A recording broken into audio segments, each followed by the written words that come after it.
front of these drivers and plenty of opportunities. But yes, a bit of point of contention, but it doesn't matter now, Ron. We're going green.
Drivers are on their way. And it's a rather convincing start from Joyner. He's going to be leading them comfortably.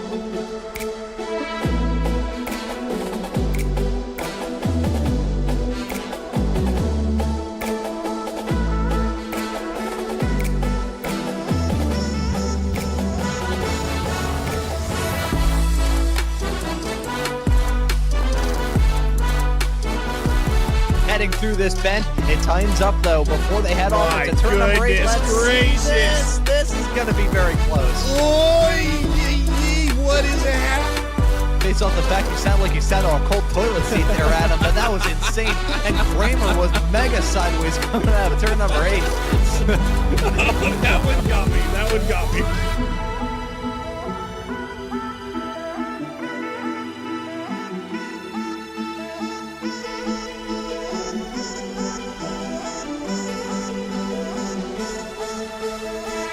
Look at this conga line. Dun dun dun dun dun dun. Who was it that came up? Oh, that was Tolo coming in.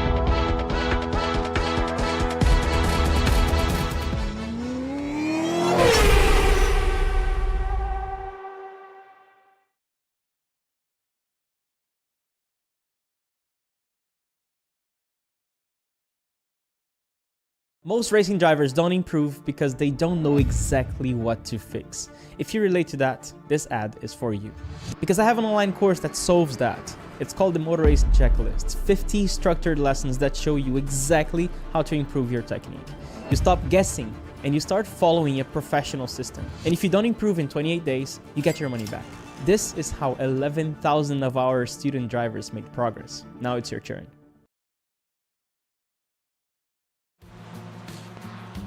Well, hello and good afternoon, everybody. Welcome back to Slow Motion Broadcasting, and welcome back to the Formula Ford Weekend Warriors. This is round number 8 of this season, coming to you today from Snetterton. My name is Ron Maunz. Alongside me in the commentary booth is Charles Boshell. Guido Marzucchi is our producer for today's broadcast. And Charles, we head to a classic UK track. Off the back of last season, I'm rather surprised to say this, I kind of miss some of these British racetracks. Snetterton is one of a kind. Despite the fact it's about as flat as a pancake, not a whole lot of elevation change, it has a lot of character baked into this racetrack.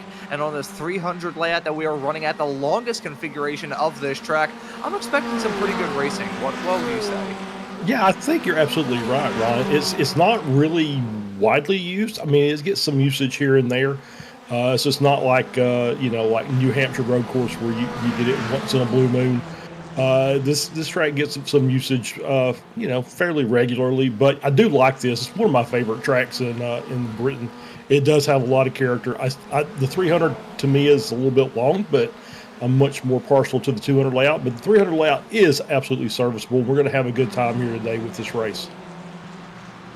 Yeah, and if anyone's in the YouTube chat or just tuning into this stream here on Slow Motion Broadcasting, first off, welcome to all of you. And if you're a bit confused as to what the different layouts may be, this 300 layout has a bit of a tight and twisty, squiggly bit on the inside. The 200 layout skips directly onto the Bentley straightaway coming out of this chicane. You can, this hairpin, I should say, you can see it's changed into a tight chicane with a small little left-handed flick to put your way onto the backstretch. And the 100 layout just uses this field section and none of the other bits of this racetrack. So it is a rather good motorsports facility, this, a classic UK racetrack. It was also recently added in as a part of iRacing based content. I say recently, I think it was probably about, at the very least, 3 seasons ago, maybe a little bit more than that. It's been a part of base content for quite some time, which I think is a good thing for this track. I got most of my experience running around here from Project Cars 2, and from there, got a chance to drive it a lot in iRacing, and this track is just a whole lot of fun. It has that old school British feeling to it. It really does, and it is, there's basically, you've got tracks like Brands Hatch, with a lot of elevation changes. And then you've got tracks like this one in Silverstone, which is, like, as you said, very flat. It's an old RAF airbase from back in the day that's been converted into a track, which I think is absolutely on point. But yeah, not a lot of elevation, almost no elevation to be fair. But it does have, as you said, character. There's a lot of little tidbits that we have to worry about here during the course of this race. It's going to lead me into my challenges here. If we can get, yep, we got it pulled up. So obviously, not a lot of hard braking zones at this track. There's a few that are pretty, pretty tight. The hairpin being obviously the most, the hardest braking point, but you have to be very aggressive. You can't depend on everybody to just make mistakes in front of you, so you're going to have to just, attack a little bit more than you normally would. You got to know the track gotchas. There's a couple of spots in this track, primarily in turn 1. And there's a couple of other spots on the track that if you take too much of that inside apex, there's a couple of little bumps there that are going to really wash your car out, and you're going to kind of go all the way across the tracks. You got to be careful for those. It helps to have put a lot of laps in here.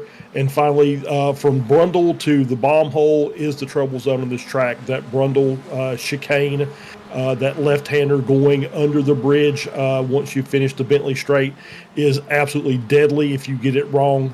Lots of big sleeping policemen, I think, as the Brits call it, the big orange sausage curbs on the inside that's just going to flip your car over. And then bomb hole with its compression is going to make that bit challenging as well. So those are the challenges for today. And let's see how these drivers handle it.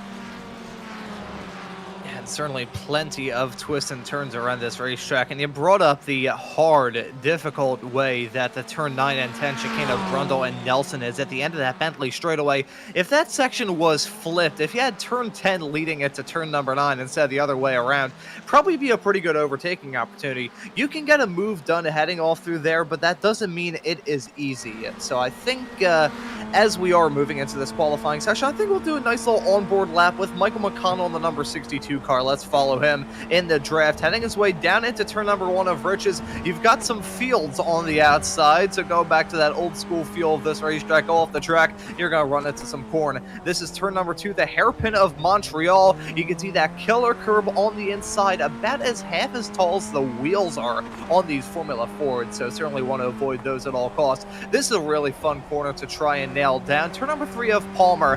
Heading out of there, you want to try and use a little bit of that exit curb and some of the lattice on the outside of it.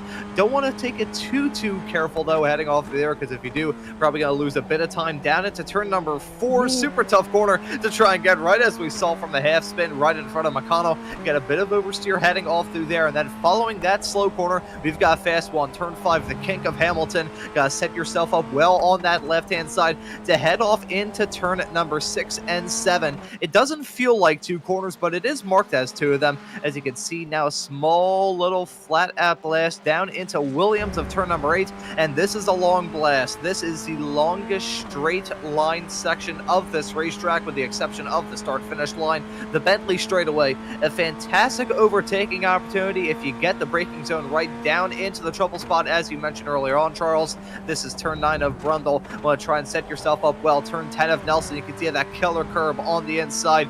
Now heading off into one of my favorite corner names in the entirety of iRacing, Bomb Hole of turn number 11.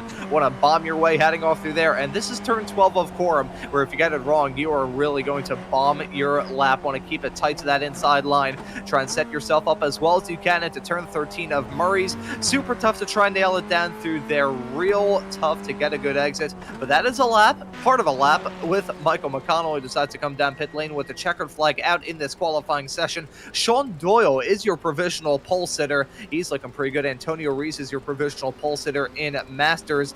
And Adam Thompson, I believe, is set to be your pole sitter in Spec 2 as it stands at the present moment. With everyone out there on the racetrack, not really improving, I think we're going to take a quick look at the championship points situations heading in this race. And Charles, after my lap guide, I'll let you take the points. Yeah, absolutely. In S1, we've got Felix Samoas leading with 508 points. Rasmus Fiore in second. Sean Doyle third. Daniel Tufts fourth. And Jason Green in fifth. Still pretty close between second and third. As we roll over to S2, Dan Whitsack still leading S2. Paul Jackson in second. 337, about 130 points back. Dan's just kind of leaving everybody in the dust. Dustin Meaden in third. Fernando Afonso in fourth. Fabian Singer rounds out your top five. As we roll to the Masters class, we have Antonio Reese with a big gap over Jeff Webker. Jim Brewster hanging on to third. Alan DeGassis in fourth. And the boss man, Stevie Ray, running in fifth in points. And so that's how it's looking in all three of our classes. We're officially in the second half of this season from the Formula Ford Weekend Warriors. So certainly in crunch time when it comes to those championships. And for the second half of this season, we have picked up a fantastic partner in the form of Almeida Racing Academy. And while we're still on this broadcast, let's hear a little bit about them. 6 years ago, this was my simulator. Now, I'm a Radical US champion and IMSA driver. My technique in the simulator is what brought me here. Now, I created the Almeida Racing Academy, a place where members can participate in weekly broadcasted championship races, practice sessions, coaching workshops, and much more. We already have 11,000 students in the academy, and we're growing faster than ever. Our membership gives you everything you need every week to improve consistently and become a competitive driver. So join now as a member, and I will see you on track. Welcome back, everybody, to today's coverage of the Formula Ford Weekend Warriors series at Snetterton. Always fantastic to hear from Almeida Racing Academy, and we would like to thank Sulio Almeida and the rest of his crew for sponsoring this series in the second half. And if you'd like to learn more, you can head off into the website. But with all that being said, let's switch our attention into this race. The checkered flag has been out for quite some time in this qualifying session. I think we could get the starting grid for this race loaded up here in a couple of moments' time. Sean Doyle, the Aussie, in the number 74 car, will start this race from the pole. Alongside him will be the 73 of Mikey Pollard. Neither of those two drivers to grab a win thus far this season. However, they have been rather quick. Antonio Reese, who finished P2 last time out at Laguna Seca, is set to start this race in third. Next to Edward Buchanan, the Canadian, in fourth. It's Michael McConnell in fifth. Richard Harwood starting alongside in P6, followed by Felix Samoas in seventh. Starting in P8 is going to be Daniel Tufts. In ninth, we have our SMB colleague, Mr. Joshua Owoku, with Kevin Adrian in the 10 car, fittingly rounding out our top 10. Yep, starting in P11, we got Mike Sargent. P12 is Jeb Webker, sitting on the outside of row 6. Alan DeGassis in 13th. Ethan Orr in 14th. Juan Garcia starts 15th. Andrew Love in 16th. Adam Thompson, our S2 pole sitter, I believe, starts in 17th. Jim Brewster in 18th. Stevie Ray in 19th. Michael Nelson in 20th. And rounding out our grid, we have Paul Jackson in 21st and Soren Garrett starting in P22. And let me take this just a minute, since we didn't mention it earlier. Happy Mother's Day to all the moms out there who may be sitting around. I don't know why you'd be sitting around watching us talking about fake racing, but if you are, happy Mother's Day to you. Yeah, happy Mother's Day to everybody, including, actually, you know what? We could do a little bit of a call out here. I guess these Formula Fords must be catnip to Mr. Adam Thompson, not even with the new mama, his wife Sarah, on Mother's Day. Instead, he's out here on the road. I'm sure he got permission to be out here, but still kind of funny. And he was in the booth last week, so I guess, But yeah, the first Mother's Day is always the big one around the household. For those who've had kids, they absolutely know that. So, special shout out to Mrs. Thompson there. And I'm sure one mama who's going to be very happy is Mama Doyle, as her boy Sean. There we go, second try to charm. Shane's his brother. he's going to be starting this race from the pole. He's going to be feeling good about his chances. But this is a man that I think we need to keep our eyes on. Antonio Reese in the Batonio the Batonio mobile. He was pretty quick last time at Laguna Seca. Started from the overall pole in the process of that race and finished P2. So Antonio's really kicked on the hyperjets this season. He's going to look to be quick. And here's the man who may be sleeping on the couch tonight, Mr. Adam Thompson. He's going to be starting this race in P18, a rather small Spec 2 category, which doesn't feature Dan Witzak, who's been incredibly dominant thus far this season in his Spec 2. So maybe just deciding to take this week off. I mean, he has enough of a points gap that I can't necessarily blame him if it feels like, you know what, I just want to have a Sunday off. Let's just take it easy. But nonetheless, these drivers aren't going to be taking it easy. Hang down into turn at number 1. This is going to be a fun race here at Snetterton. 40 minutes of racing action in front of us with some pit stops in the fold as well. That pace car making the turn to come down pit lane. The field now in the hands of our front row sitters. A green flag is out, and the drivers are on their way. They're already going 3 wide. You can tell these drivers looking to waste no time at all here at Snetterton. It's a side-by-side fight heading down into turn at number 1. Doyle trying to hold on to the race lead, but it's Mikey Pollard trying to give him a challenge. Not close enough as Pollard, as Antonio Reese maybe going to try and get a move done on him down into turn number 2. The heavy braking zone down into the Montreal hairpin. Gonna be super tough for these racers to try and negotiate that section cleanly. Looks like they have done at the front of the field. It's still Doyle in front of Pollard, in front of Antonio Reese, with some shuffling going on all throughout the field. Yeah, pretty clean start. No real incidents. I think Andrew Wolf shuffled back a bit. Jim Brewster shuffled ahead a little bit, but most everybody's right around where they started from. But a good start all the way around by these drivers. A very good start for these competitors. They still have over half the lap left to go. You can see the leaders hang their way off through turn number 5 of Hamilton. Tough corner to try and get right. You think, okay, yeah, nearly flat out left-handed kink. Probably going to be easy. No, with how narrow this track is and how it's just all essentially, there's no real asphalt runoff unless you go into the runoff area on the outside, turn number 9, which, unless it is heavily rain-soaked, which we do not have today, rather dry at Snetterton today here in the sim, it's all going to be grass runoff. So heading off through turn number 5, if you clip a wheel off into the dirt and lose it on turn-in, you are going to take a one-way trip into some of the Armco barriers around this track. Rather unforgiving the circuit. Yeah, absolutely. There's not a lot of room for error as you see them working their way through bomb hole. That just, it is what it is.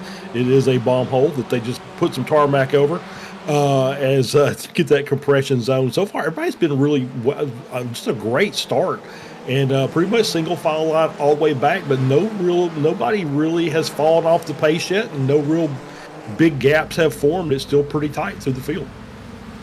Yeah, still looking rather close with some drivers going side by side. A 2x2 pack a little bit farther in the back involving Mr. Joshua Wilkie. He's lost out on one spot since the drop of the green flag, so looking to maybe be on the up and up. Speaking of being on the up and up, Juan Garcia, he's making some moves. Right as I say that, that was Mike Sargent put a move on him. It's still close all throughout this field. You've got Train at the front of the field. Sean Doyle is still your race leader in the number 74 machine. Mikey Pollard slotted in second. Antonio Reese running in third. I mentioned this as we were about to grab the green. Reese has been quick thus far this season.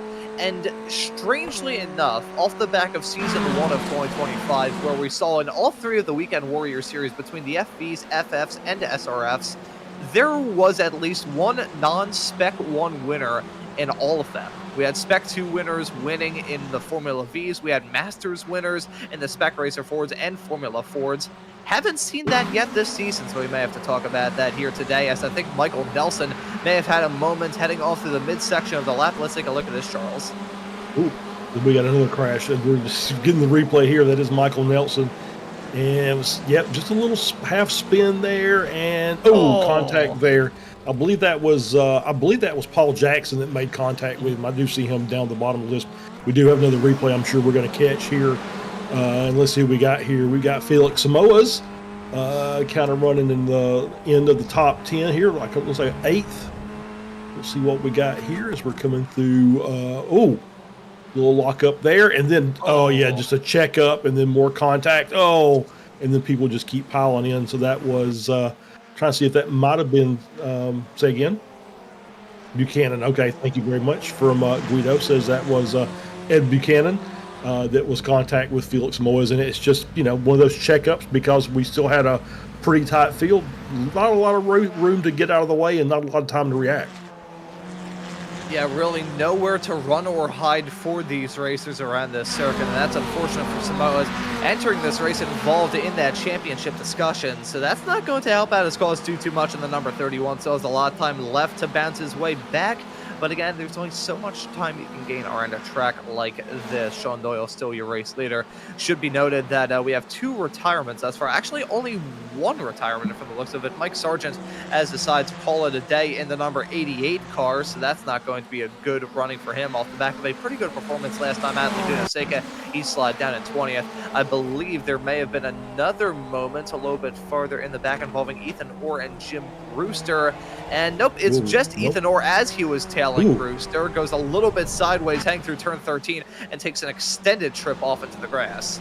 Yep, and it looks like Kevin Adrian is also dropping down the order, but it's a good catch by Ethan there just to kind of wrangle that car back onto the track. But you can see that this track, there's these entry points on some of these corners are really precise. You have to have the line right and the speed right as well. Otherwise, you can see what could possibly happen here. As we're still on board here, and this is another spin, and that is the 10 car of Kevin Adrian. There we go, and back on track. No contact with anybody, so that's well done by everybody involved there. And it's a little bit odd. As much as I mentioned that Hamilton of turn number 5 was going to be the challenging bend, it's the corner that immediately follows it and the corner that immediately precedes it that are seeming to be the most difficult points of this racetrack for these drivers. That's not the first moment we've had hang off through turn 4. We've had a couple of moments hang off through turn number 6 and 7. That turn 7, I feel like, is just a racer's nightmare. It just keeps you on toe. It's like finishing your schoolwork in math class and your teacher just assigning you an extra 10 problems just for hell. But as that's Stevie, that must have seemed like some sort of technical issue, because he was deep on the red line there. Yeah, maybe that was almost a money shift there from Stevie. Maybe shifted maybe a couple too many as he was trying to get through that corner or through a bomb hole. It just seemed like the car just went to high rev, and he just kind of had to lift and maybe clutch in and just kind of get offline and get everything resolved.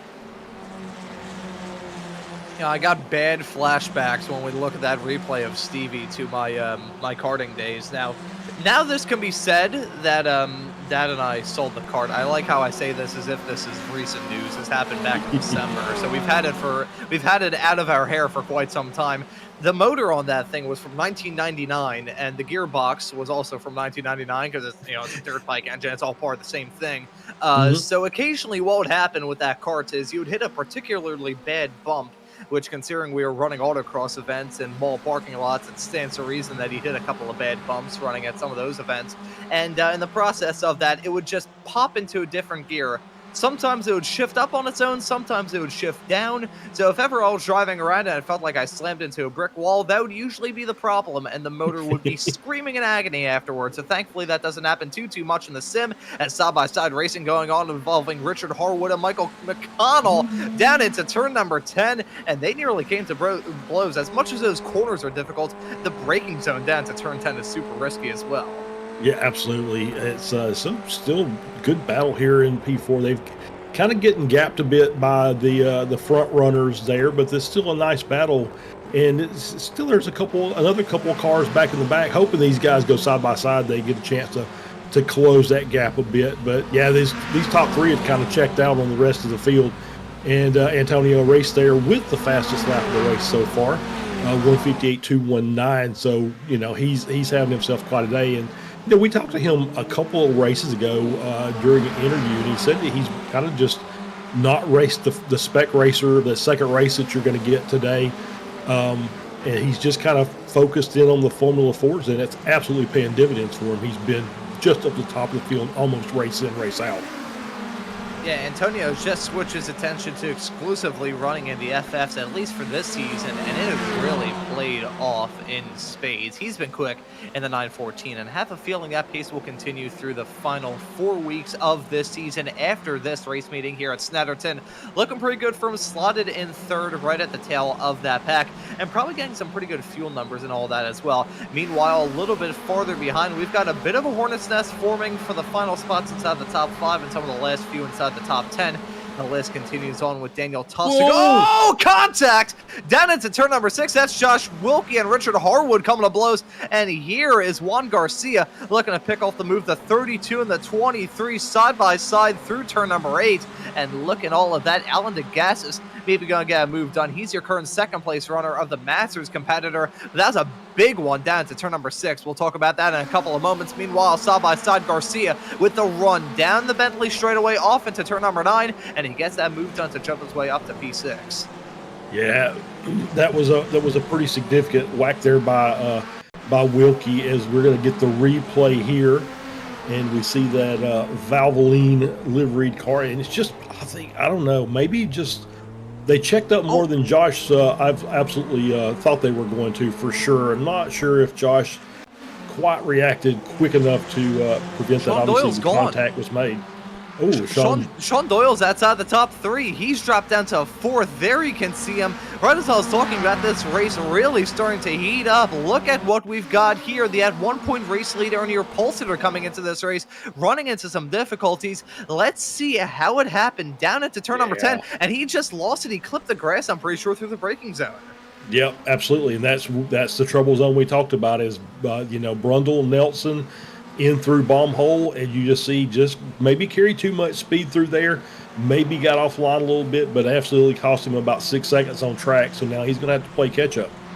Whoa! Holy cow! That was Daniel Tufts coming at turn 3 with the save of a lifetime. He's got a clean race car. I don't think he has clean pants after that moment at all. He still holds on to it. I'm not sure if he even knows how he held on to that slide. As we take a look at Adam Thompson, who had a much smoother run through turn number 3 than Tufts did. We talk about him occasionally in the number 34 car. He's a quick driver, usually doesn't have those like flashy, like, oh my god, he has the entire field lapped kind of performances. He's just always there plucking away, and it really shows off the talent that he has behind the wheel of that race car to keep that thing going in a straight line. Yeah, absolutely. That was way, way, way wide coming out of that corner. And he was a good 40 degree angle there at sideways coming through, and managed to get it gathered back up and hang on to P3. And now it's going to be a battle with him and Doyle. Oh, no. Oh, no. Daniel Tufts has had another moment. This time he's gone from a hero to 0, and now he's going to find himself getting caught up by Adam Thompson. I think our producer, Mr. Guido Marzucchi, may be Nostradamus, because right after we switched away from Tufts, we went to Thompson. Now Thompson's got to moved on Tufts. So, hey, very strange how the world works, but Thompson's still your leader in Spec 2. And let's take a look at this moment for Tufts. Spinning out of a podium spot, down into the corners, just overcooked it down into turn number 9, and trying to get woed up. There's only so much you can do, dropping those anchors and running them through asphalt. It'll bring you to an abrupt stop, but it's also going to drag you off the track. We've got some pit stops now. Stevie Ray, first as always, down pit lane in the 911 car. He's currently finding himself in P18. But it goes back to the point that we've raised a lot throughout this broadcast already, Charles, about the challenges through turns number 9 and 10. If you hit the grass heading off through there, you're going to spin. If you carry too much speed through turn number 9 and can't get woed up, you're going to spin. It feels like a spin is inevitable through there. Yeah, and if you take it too shallow through 10, you're going to end up flipping the car over from the sausage curb. So yeah, it's one of those. It's one of those that you have to be very precise, and it takes a lot of laps to get it right. As we were talking before the broadcast, I've seen professional sim racers get it wrong all sorts of different ways through that corner in Porsche cars. So it's not for the faint of heart, I promise.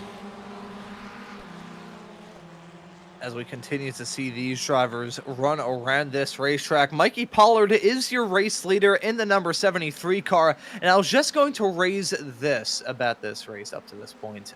Felix Samoas is the only driver who's won a race thus far in the Spec 1 category this season who is out there on the racetrack. and he finds himself all the way down in P16. Felix Samoa is a very quick driver in the number 31 car, but you know, there's pace to be a race winner, and then there's pace to go from P16, like about 45 seconds back of Mikey Pollard up into the race lead. I don't think it's going to be a third win for Felix Samoas. Rasmus Vori, who won the third and fourth races of the season at Brands Hatch in the Red Bull Ring, he's not here. And Ian Joyner, who's gone for 3 straight as of recent here in the Formula 4 Weekend Warriors, he's not here either. So we find ourselves in the very likely situation where we are going to have a new winner in the Spec 1 category. That's going to be nice to follow, as here we go, battling with Brewster and Adrian down that start-finish straightaway off into turn number 1. Look at Adrian, the 10 car, looking to stamp and setting it. Rather convincing maneuver down into turn number 1 to jump into the top 10. That was a very aggressive move there as we get down into the hairpin. Yeah, you think you're right. I don't think that I think Samoa's is going to have the opportunity to make up that stagger in this race. It hasn't looked like he's had just outright pace. He wasn't up at the front for qualifying. He was a few rows back. So I think that not his day to day gives Pollard a chance to claim the win, or maybe Antonio claims to win the overall race victory today. He's still looking pretty good there, only 0.3 of a second apart up at the front of the field. I cannot rule it out. I genuinely cannot rule it out that Antonio Reese is going to get the job done. I'm going to have to look back into the archives and look at the results from last season. But if my memory serves me correctly, it was around about this point in Season 1 where we saw Jorg Mani win the race at Okayama overall, albeit that race was heavily affected by rain. But hey, if anyone's going to do it this season, it's probably going to end up being Antonio Reese, as Edward Buchanan's had a moment coming out of pit lane. You can see a spin down into turn number 2, backing it up into the grass, trying to get his bearing straight. I think he may have towed back to pit lane. Yes, he has, so that is going to be just about game over for Buchanan. And Felix Samoas has also had his own moments. So as much as it was I think it's probably going to happen, it's definitely going to happen with us having a brand new winner in the Spec 1 category. Yep. Samoas has had some sort of moments out there on the track. He's called it a day, as Josh Wilkie has come down pit lane at number 23. Yep, Wilkie in the pits, still Pollard and Reese up front. Doyle is still sitting back there about 6 seconds back, so he's not out of the battle yet, but he's going to have to start putting some. He's going to start closing that gap down here as we're, coming up to the halfway point of the race. And it looks like everybody's taking their pit stops early today,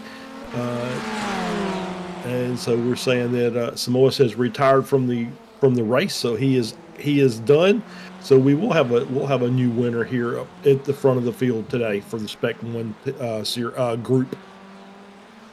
I really need to get my files worked out. I'm trying to find this stat sheet that I have for the Formula Ford Weekend Warriors last season, and I stumbled across the iRacing season schedule from about 3 seasons ago, so that's not what I'm looking for. I will get back to that in a couple of moments, but I am pretty confident that it was around about this point in the season that Monty won the race overall as a Masters competitor. I have a feeling we may end up getting a case of deja vu soon. I won't say it's today because I don't want to jinx him, but Antonio Reese has just been monstrously quick thus far this season. If it's going to happen, if we're going to have a non-Spec 1 winner win, it's either going to be Reese or it's going to be Dan Witzak in the Spec 2 class, but Witzak isn't here. So if it's going to happen today, it's probably going to be Antonio in the 914. Let's run on board with him. Heading his way off through turn number 12, the seemingly never-ending corner, immediately followed by turn 13. In these Formula Fords, that is such a tricky braking zone to try and manage, and Pollard got it wrong through turn 13. That's a bit of a sideways snap, and here comes Antonio. That gap is closing up. He's reeling him in. Not going to go side by side as they cross the line, but he may try and look for a move potentially off into turn number 2 here in a couple of moments' time. How's a run through this corner going to work out for Pollard? How's it going to work for Reese? He is still within striking distance. The gap is less than 0.2 of a second down through the braking zone into the Montreal hairpin. Not close enough as Reese, but he's just within striking distance, and what he's probably doing at the moment, he's not pushing this issue because he wants that better fuel number. Yeah, I think you're right. I think he's definitely, as we're on board here with Jim Brewster, Ethan Orr, Jeff Wubker, the battle for 10th place as they're going down into the hairpin. And coming around, looks like everything stays status quo there out of the corner. It's a pretty nice battle here. I think Ethan had passed Jim earlier, and Jim's managed to battle back and get back around. So these guys are still having themselves quite a little battle on the track here during the mid part of the race. And as we are approaching the halfway mark of this race in exactly 1 minute's time, it's been a good one. And just a quick little status update. Mikey Pollard, your overall race leader, leading it in Spec 1. Antonio Reese is your leader in Masters. And there was Adam Thompson, your leader in the Spec 2 category. That's how it shakes all throughout this field. But at the front, it is still a titanic battle involving some very good racers. Mikey Pollard had a good run last time out at Laguna Seca. And of course, Antonio Reese has been very quick up to this point. One driver, though, who's probably hoping that he could have gotten involved in this battle potentially is Sean Doyle. He finds himself back in third, coming back after that spin. That's a big curb whack from Adam, heading off through turn number 10. That's going to allow Kevin Adrian to get a move done, and Adam's going to jump down to 9th. It didn't even result in an off-track excursion, just hitting those curbs. Or in the UK, I guess crumpet curbs would probably be the correct technical term. Hitting those crumpet curbs around here, that is a recipe for pure unbridled disaster. Yeah, it really is, and you saw just how much lift that Adam got off the course and then bounced back down as he came off that curb. Those are very, very dangerous, and that a few of those the wrong way, you slide into one of those and could very easily cause wheel damage or suspension damage, and then your day gets progressively worse. And so, yeah, it's one of those that you just kind of want to avoid those if at all possible. There's not really a good way of taking that curb to gain time.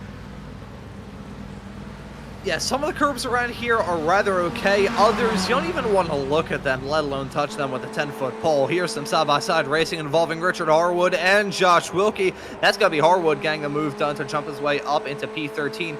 These were the two that came to blows heading down into turn number 6 in the earlier stages of this race. So I guess fate playing an extra hand and getting these two back together on the racetrack.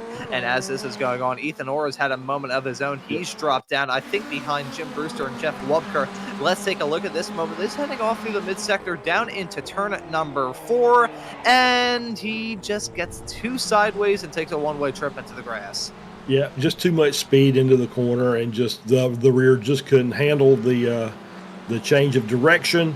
Wanted to try and come around on him, and he did a good job just to get the car checked up and straightened back out off the track, but did lose a couple positions. But he's still hanging out behind that group, so he's got a chance to make the ground back up. Yeah, still a decent amount of time left to go in this race for these drivers to make up any sort of time that they have lost. And we do have to worry about those pit stops as well. I haven't seen many drivers come down pit lane. In fact, the only drivers that we have seen find themselves outside of the top 12. Richard Harwood, your top running driver to come into the pits, and looking through some of these stops. And I'm pretty sure, yeah, the reason why Ed Buchanan has spent 2 minutes and 3 seconds down pit lane is because he's decided to call it a day. Here's Andrew Love, who came into the pits a little bit earlier on. That's heading off through the mid-sector of the lap and goes for an off-track excursion, kicking up the dust. One good thing about this track is there isn't any gravel to be dragged on. Yeah, absolutely. That is a very big benefit, is we don't have gravel traps everywhere to drag trash back on the track, which is what we've encountered the last 2 or 3 weeks here. So yeah, we're gonna get the Harwood Wilkie battle back up on the screen as they've passed Wubker, who looks like he is coming out of the pits now. So yeah, we're about halfway through the race, and we've got about half the field's pitted already. So it looks like the other half of the field is in for the overcut, as it were, as they're still battling. Wilkie looking to the outside there. The hairpin, almost a little contact there. So, yep, apparently just was listening in to the drivers, and Harwood expressing his disappointment with the racing a little bit there to Mr. Wilkie. So obviously this battle is starting to test some nerves out there on the track. At the end of the day, the cars may be pixels, but the racing is still real. So you're going to see these drivers show real, genuine, pure emotion. Sometimes it may be anger, sometimes it may be jubilation. Sometimes some words may be said that we cannot say in the on the air unless it's a Spec Racer Ford race at Silverstone, which I said that a couple of seasons ago. But nonetheless, it's still going to be a good one at the end of the day. As Sean Doyle has actually come down pit lane, he's shown off a heck of a lot of pace in that race car. If he didn't have that mistake earlier on, he probably would have checked out from these two. But instead, it's these two running by themselves. And look at Antonio Reese maybe trying to size up a move on exit of turn number 1 down into turn 2 right now. Not close enough, but still no to tell are these two competitors. Doyle's been joined in the pit by Adam Thompson, your leader in Spec 2, and that is going to be just 2 more drivers making that call to pit. It's not just a good idea to come down pit lane. It is a rule in this series. These drivers do have to pit at some point. The real question is, though, and it's usually a make or break question, when do you come down pit lane? Yeah, I think we've seen these enough that if you're a long time watcher of these series, you can kind of judge some people by just pit lanes open. Oh, we're inside the window. We're coming into the pit. Stevie Ray obviously is our the guy that officially opens the pit window for us most of the time, and then most of the guys that run up front really try to extend it out and just run as long as they can on that light fuel. I think Antonio, as you were talking about earlier, I think Antonio is doing a little bit of fuel saving. He's just content to ride behind Pollard. They seem to have pretty good pace. Did see that the guy that was in the lead there earlier, as we're going to go back here with Pollard and Reese, Sean Doyle did manage to game up a little bit of time on those guys. As he was running out before his pit stop, he had actually, I think, taken a second out of that lead. And when these drivers come down pit lane, I have a feeling we're going to see some even more shuffling about these two, Kevin Adrian and Daniel Tufts. They are still out there as Antonio Reese has come down pit lane from P2 in this race and the lead in the Masters category. Now, I have nailed down my stat sheet. I can let you know it was the 8th round of the season last season at Okayama that saw York Monty win the race overall. So if it's going to happen, today may be the day for Antonio Reese. He's doing a different strategy than Mikey Pollard. Will it work or will it come to absolute tears? Let's just wait and see. Only time will tell all of the phrases coming out in this broadcast. 14 minutes left on the clock. Antonio Reese is exiting out. He's going to be right behind another Masters competitor of Jim Brewster. You can see those two cars now separated by about 2 seconds. So I think it's enough of a cushion for Antonio Reese whereby the traffic in front of him won't affect him too badly. And I gotta imagine we're going to see Mikey Pollard respond in due course with the pit stop of his own. As let's take a look at a moment involving Stevie Ray down into turn 10, a curb whack, and an off-track excursion. Yep, pretty much how that works. You get the curb, you're not going to make the corner. It's just almost impossible. Did a good job just to keep the car, headed in basically the right direction as we're on board here with Pollard. And yeah, Antonio's got a nice 2-second gap ahead of Brewster, so he should be able to run his normal pace, close that gap, maybe get a little bit of draft help for a lap or two until Pollard comes in, and then it'll be Antonio Reese. Daniel Tufts is a little bit ahead of him, like 4 seconds ahead of Antonio. So that was Daniel was one of the guys up front. As we see Paul Jackson a little sideways into the grass, gets it recovered, gets it around to the inside of that curb, and then spins it for good measure. Very unfortunate there. I think that was just asking too much of the tires there as we're back on board here with the leader. Yeah, back with Mikey Pollard, who's staying out yet again. This is an intriguing call from the Brit behind the wheel of that number 73 car. He's going to be staying out for more laps. He is building that gap to himself and Michael McConnell, it must be said.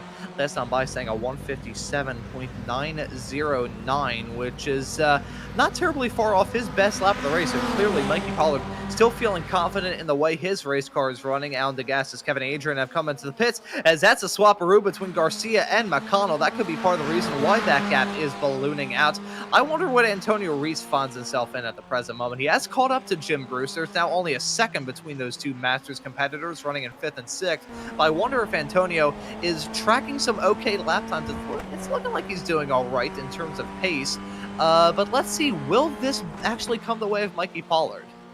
Yeah, we're going to find out. I would say I just was looking at the timing and scoring, and Sean Doyle, who obviously was on pole for the start of the race, his pit stop was 6 seconds longer stationary than Antonio. So even though he was a little, 5 or 6 seconds behind when he came into the pits, he's actually lost time to the lead group. So it's going to be basically the fight's going to be between Pollard and Reese at the end of this race. And that's unfortunate for Sean Doyle. When it comes to those pit stops, you don't usually think of mistakes and pit stops, but here in this series, they can go hand in hand to really wreck a race. It could be one box not being ticked, so you end up putting tires on your car, which aren't really necessary. Yep. May put in too much fuel, may overshoot your pit stall a bit. Small little stuff like that can make a huge difference at the end of this race. And unfortunately for Doyle, it may be the case for him here at Snetterton, as that's some side-by-side racing involving Richard Harwood, Kevin Adrian, and Josh Wilkie. These three drivers were basically the ones all involved in that turn 6 shamazel a little bit earlier on, as Mikey Pollard has come into the pits from the race lead, the 73 car making that stop. And as we saw that Antonio Reese got moved on Jim Brewster, he's been cut loose, and the fight is now on as we follow Antonio heading his way off through quorum of turn number 12. Mikey Pollard, your race leader, going to be joined in pit lane by Michael McConnell and Daniel Tufts. Juan Garcia staying at yet again, so he will jump into the race lead. We're going to follow Reese and his perspective in all of this. Mikey Pollard on pit exit. There's Juan Garcia, your race leader, heading his way off through turn number 1. Pollard has come out of the pits with a rather sizable cushion between himself and Antonio Reese. It's now 1.5 seconds, teetering below that now as Pollard struggles to get those tires back up to temperature, but Reese going to get held up a little bit in that pit cycle, and Pollard going to jump into a somewhat comfortable race lead. Yeah, it's a little bit bigger gap than we had earlier. Obviously, Pollard's going to need to get the tires warmed up, and you saw him go wide coming out of one, so that actually allowed Reese to close the gap down just a little bit more. So it's right around 1 second. So it's going to be up to Reese to basically just lock it down and charge ahead and see if he can catch up. Yeah, and try and put your nose to the grindstone to see if you can catch up between now and the end of this race. It's not an insurmountable gap at all with a tick under 9 minutes left to go on the clock. Antonio Reese has a real shot to get this done and join some rather exclusive company. Really only one driver. The only driver, if he gets it done, to beat all the Spec 1 competitors and win one of these races overall. This series, though, out of them all, has seen the most amount of non-Spec 1 pole sitters. They've all been Masters. Jorg Monty grabbed the overall pole for the opening race at Cadwell Park, and last time at Laguna Seca, it was Antonio Reese grabbing the overall pole, so he's quick as look at this. Holy cow! That's Richard Harwood and Michael McConnell. Yeah, some good side-by-side racing there. Everybody kept it clean, and they managed to get their way out of the corners. And Harwood able to take that position over from McConnell. McConnell's going to come back on the outside.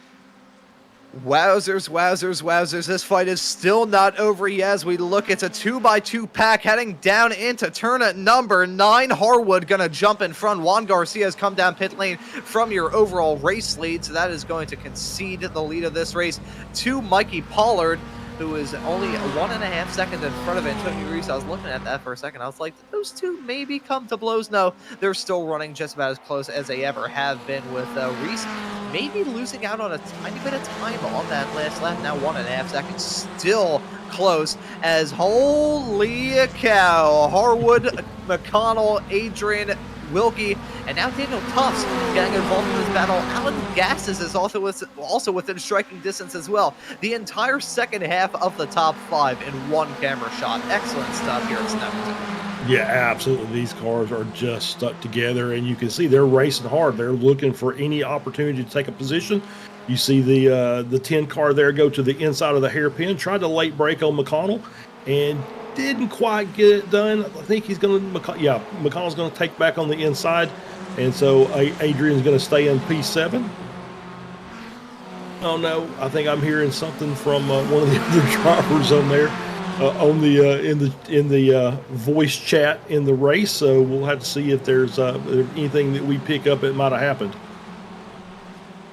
See, there's certain points in time where I wish I had the iRacing chat on, but I remember back in the day when it used to be Adam and I on these broadcasts, and he was working the cameras, and I was commentating the race with him. I'll hold off on that point. Is side by side with Kevin Adrian, Josh Wilkie coming out of the corner down into turn number 8. Wilkie on the inside, Adrian on the outside. Oh, so close to banging wheels.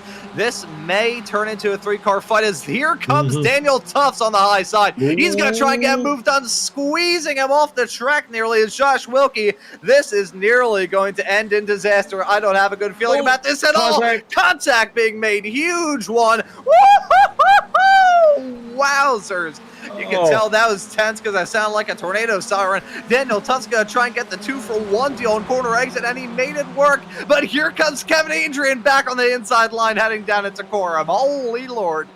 These are guys who have not finished racing just yet, as they're still side by side coming through Coram. Oh, they all go off. Wilkie. And Josh Wilkie picked up a DQ in all of that. I was about to say that was the quickest Ultra F4 in the history of mankind. Oh, wow. I could barely catch my breath as I switched off to you, Charles. And then bang, a glorified round of bowling heading down to turn number 13. The tempers flaring up. I mean, yeah. Freeze. Yeah, I don't think it was as much temper. It's just hard racing, and usually Josh just trying to make it just kind of close up, and the side-by-side, those guys probably broke a little bit early. Josh made contact, and that was the end of the race for Mr. Wilkie as he gets disqualified for incident limit.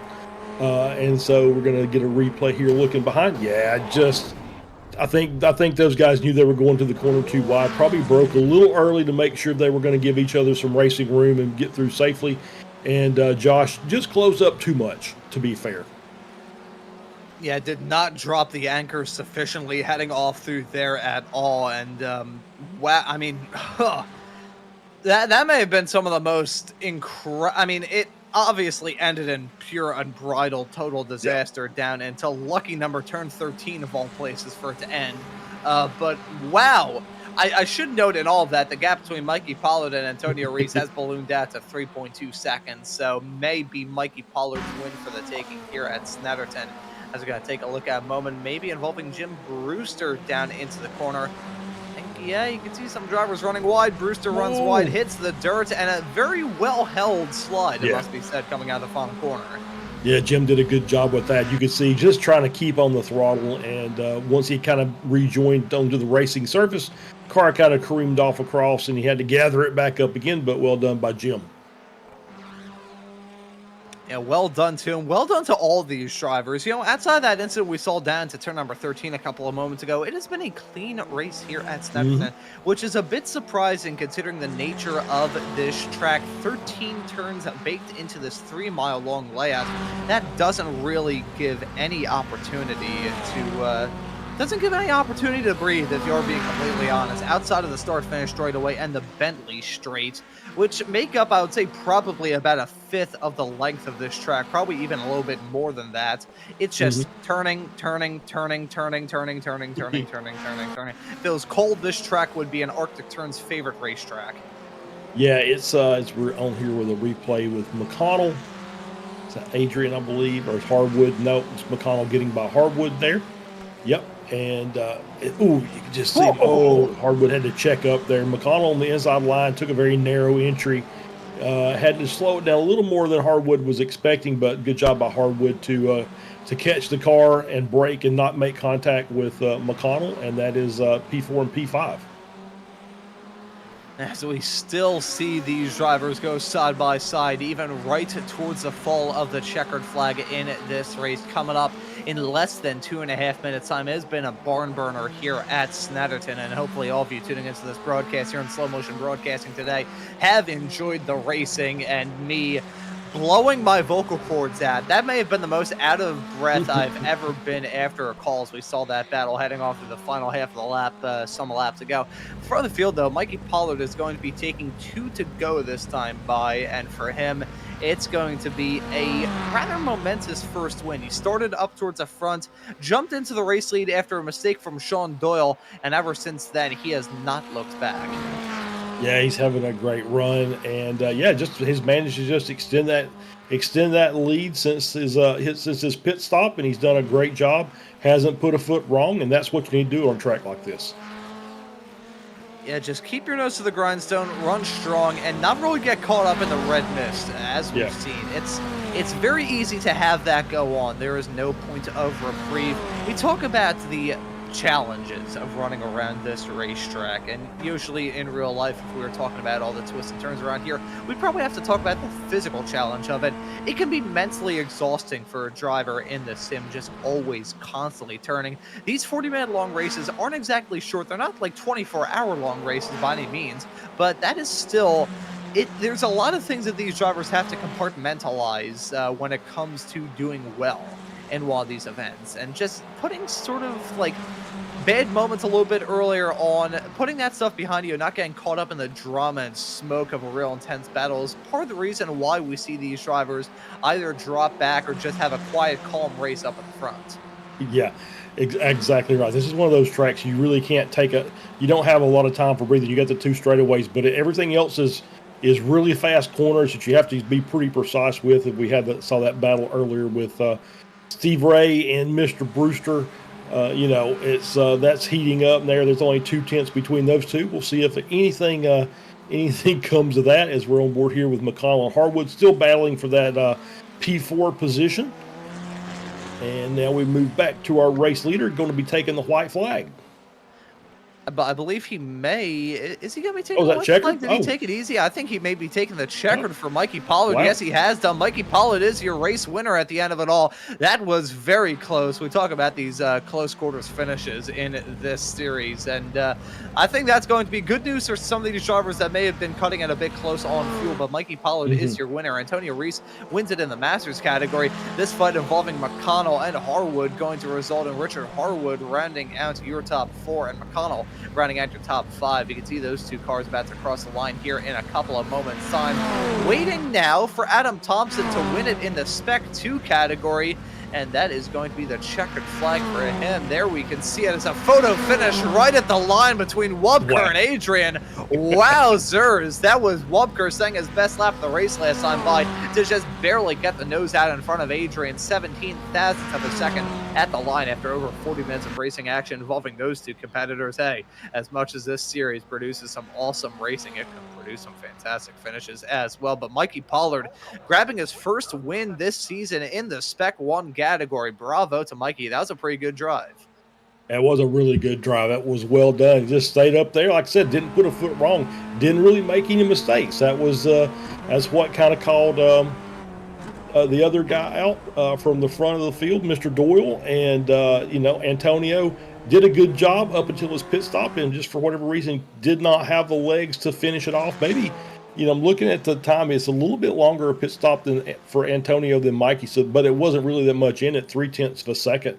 So it was all Mikey Pollard in his dramatics on the racetrack and putting in the hard laps to stretch that gap and take the victory. And for Adam Thompson, it's his first win in the Spec 2 category this season as well. So a new winner in Spec 1, a new winner in Spec 2.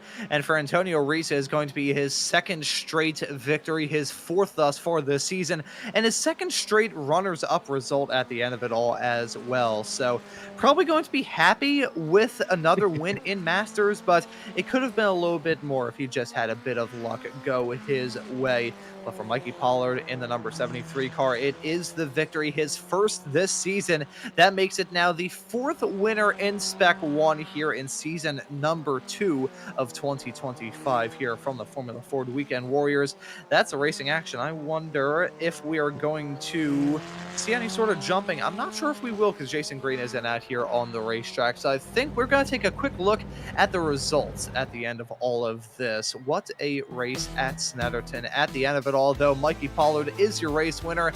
Antonio Reese is slotted in P2, his 4th Masters win thus far.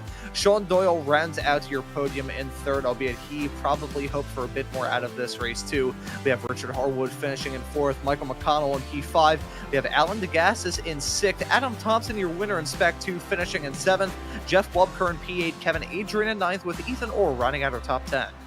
Yep, in a P11, we've got the boss Stevie Ray, Jim Brewster in 12th, 5 Masters drivers in the top 12. Well done to the old guys today. Andrew Love in 13th, Juan Garcia 14th, Paul Jackson in 15th, gets P2 in Spec 2, Josh Wilkie 16th, Daniel Tuff 17th, Ed Buchanan in 18th, Philip Samoas 19th, Mike Sargent in 20th, Michael Nelson in 21st, and Soren Garrett did not take the start of the race and will be classified in 22nd. Okay, we're going to have to go through the dental records to see who that was that just did a barrel roll down pit lane, because there's no way they lived through that impact. So we're going to take a quick commercial break here from... Actually, no, we're going to take a look at this replay first. It was Paul Jackson. I believe it was him, because I recognize this red and white paint scheme. A very recognizable scheme from Paul Jackson, who's been around the block many times here in the Formula Ford Weekend Warriors series. Let's see this. Da-da-da-da! Bang! Upside down! Oh, I thought he landed on his wheels there. There goes the camera. Alrighty. If he landed that on the wheels, it would have been a perfect 10 out of 10. That was the most, fantastic incidental camera work as we were going through the results. So, upon that, I'm going to cut it to commercial break. We'll hear from Almeida Racing Academy as I try and collect myself after the most spectacular wreck I have seen in my entire time doing iRacing broadcasting. Most racing drivers don't improve because they don't know exactly what to fix. If you relate to that, this ad is for you.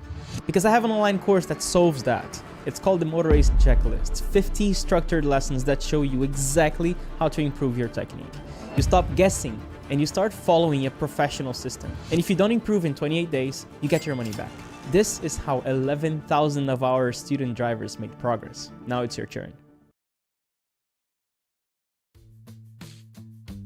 You know, I'd never seen a Formula Ford car do a corkscrew before until today. Hello, everybody. Welcome back to today's coverage of the Formula Ford Weekend Warriors, round number 8 at Snetterton.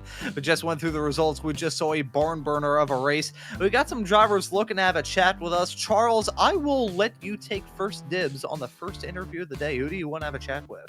Well, let's bring in, I'm going to guess that's Mikey Pollard. If it is, let's... I believe that actually may be Sean Doyle. Oh, is that Sean Doyle? Well, let's bring Sean in and we'll talk with him, and we'll let you talk with the race winners, and we'll bring Sean in here real quick. Sean, this is Charles in the booth. So pole position to start, ran into some trouble during the race, and just didn't seem like you was able to close the gap back up to the lead group.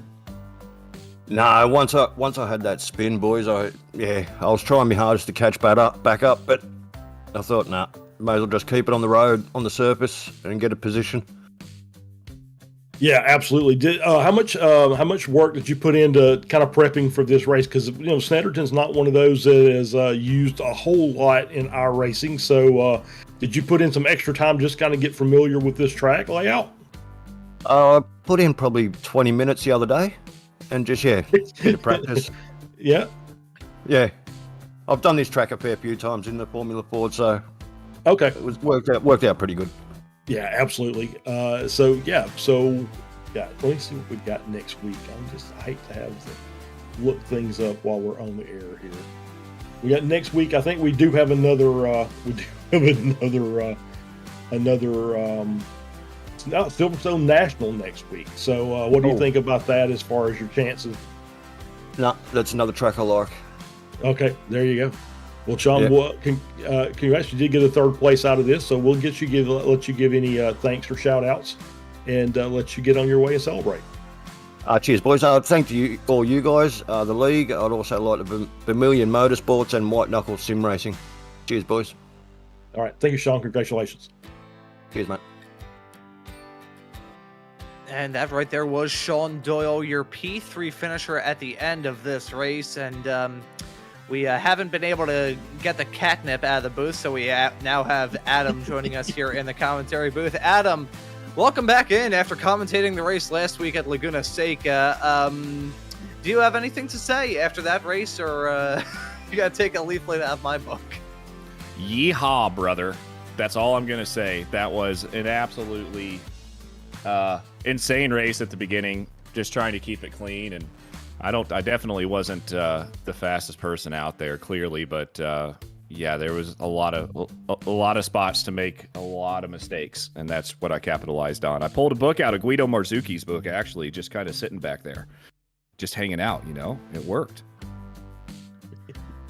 And it was still a very good drive for you at the end of it all here at Snetterton. And you touched on a good point talking about how it's very easy to make some mistakes heading around this track. Despite the fact it doesn't have a lot of elevation change, just super tricky heading off through a wide variety of corners. Yeah, I mean, listen to me, not even knowing corner names, but the left-right chicane at the end, that curb on the right-hand side, I almost killed Kevin Adrian. You just forget that the hard right is right there after the lazy left, and totally forgot to brake for that one. But we got through that all good. And then, I mean, just some of these slow speed hairpin corners, the rear end of the car, just, if you're not careful, man, it will get away from you super, super quick. And it almost did on me a couple times. And thankfully for you, Adam, you aren't wanted for manslaughter at the end of this race. You are wanted for an interview for the win in Spec 2. So must be feeling pretty good heading to another UK track, Silverstone on the national layout. I think we had some pretty good fun during the broadcast there one season ago. So gonna be out there on the racetrack next week, potentially, possibly. I hope so, man. It all just really depends on a whole lot going on, obviously, with the baby. I don't make the schedules, she does. And towards the end of the race, she was out there screaming her head off, but Sarah's taking care of it. And who knows, I might throw something on the smoker next Sunday. I don't know. I might be there, I might not, Ron, but anybody's invited to come up to Reno and eat some meat. I think, let me real quick do this real quick. I'll bring in some of my singing. Oh, you're looking for how long it takes to get to Reno, huh? Yeah, roughly, give or take. Yep. I'm not going to go on airlines because I don't have my real ID, so that's a little bit not ideal, but hey, what can you do? If this will actually work for me, for some reason it doesn't recognize my home address, despite the fact I'm here at the present moment. So clearly Google Maps trying to throw me for a loop. I believe it would approximately, give or take, be roughly, we'll just do it to a Dunkin' Donuts right by, because for some reason it recognizes a Dunkin' but doesn't recognize my own house. So this would be next Sunday, correct, Adam? Yeah, Sunday. Well, actually, I'm having a party on Memorial Day weekend, so you should come out then for the Indy 500.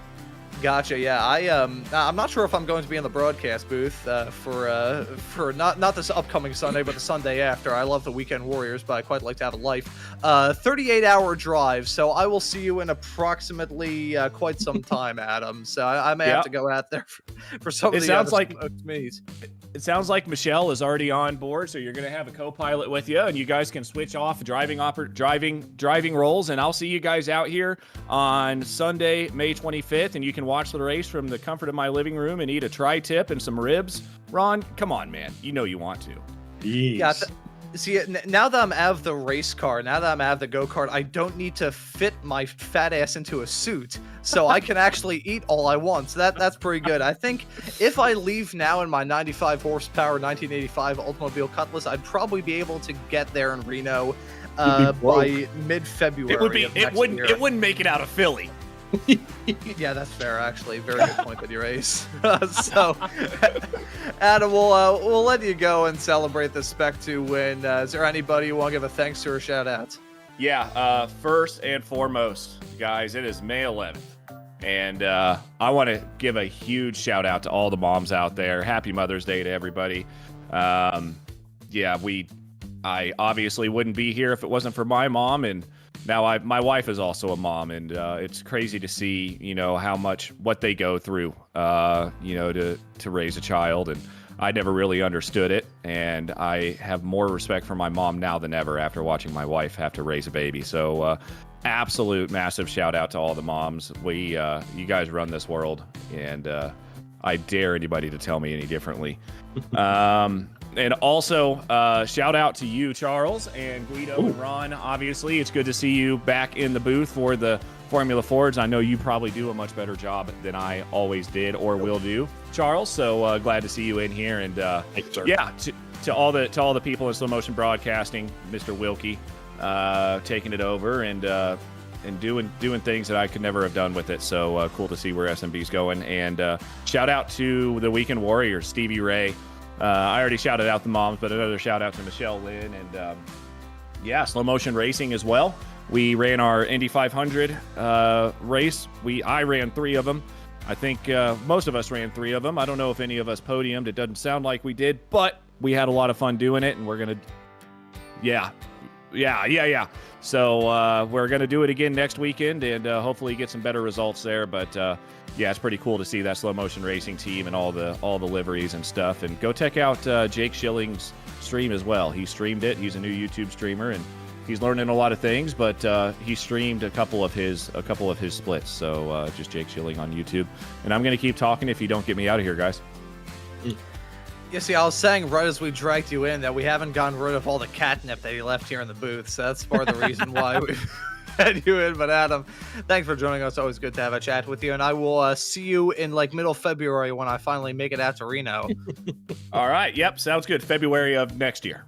Obviously. Alrighty, sounds good. Yeah, I'll be actually it'll probably be February of like, I don't know, 2089. So that'll be festive. My car will basically be a giant pile of rust. Hey, Ron, I do have one question for you. Oh boy, I'm terrified. Let's hear this. How are you, Meow? I'm doing pretty meow and awesome. Can't complain. All right. I'll see you hopefully meowing soon. All right, now this is just getting real bad. I'm out of here, boys. See ya. Meow indeed. That right there was a Chief Meower, Mr. Adam Thompson, joining us here in the commentary booth.